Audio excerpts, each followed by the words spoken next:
ایک بار کا ذکر ہے کہ کسی دور دراز کے ملک میں ایک نیک اور عادل بادشاہ حکومت کرتا تھا۔ وہ اپنی رعایا سے بے حد محبت کرتا اور ان کے حالات سے بخوبی واقف رہتا۔ وہ ہمیشہ اس بات کی کوشش کرتا تھا کہ اس کی سلطنت میں انصاف ہو اور کسی کے ساتھ بھی ظلم نہ ہو۔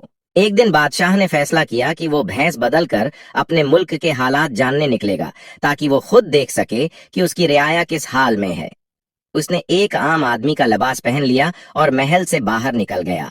وہ مختلف گاؤں اور شہروں میں گیا، لوگوں کے ساتھ باتیں کیں، ان کے مسائل سنے اور یہ جانا کہ وہ لوگ کیا سوچتے ہیں۔ ایک دن وہ ایک چھوٹے سے گاؤں میں پہنچا جہاں ایک بوڑھا آدمی بیٹھا ہوا تھا۔ بادشاہ نے اس سے پوچھا کہ تمہاری زندگی کیسی گزر رہی ہے؟ بوڑھے آدمی نے جواب دیا، میری زندگی بہت مشکل ہے۔ بادشاہ کے دربار میں ہم غریب لوگوں کی کوئی سنتا ہی نہیں۔ یہ سن کر بادشاہ حیران ہوا اور پوچھا، کیا بادشاہ اتنا ظالم ہے؟ بوڑھے نے کہا، نہیں، وہ ظالم نہیں ہے، لیکن وہ بہت مصروف رہتا ہے اور اسے ہماری مشکلات کی خبر نہیں ہوتی۔ یہ بات بادشاہ کے دل پر گہری اثر انداز ہوئی۔